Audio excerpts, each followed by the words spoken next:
Radyong hapon, sir. Good afternoon. Lingkod na tayo. Salamat, sir. Maadyo kay misanong ka sa akong pagpatawag. Maulagi, sir, na timingan pod nga wala ko'y trabaho. Maulagi, ako kang ipatawag para pagpahibalo kanimo nga ang imong anak. Sir, pasiluan lang akong anak, sir. Buutan manggajud na siya, sir. Pasinatintal lang upasiaw.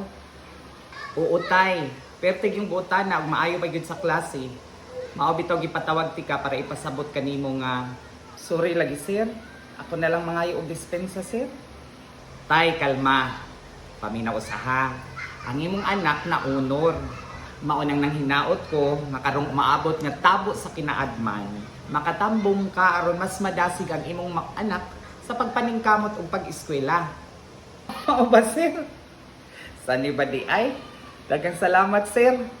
Mga pagtulun-an ni ining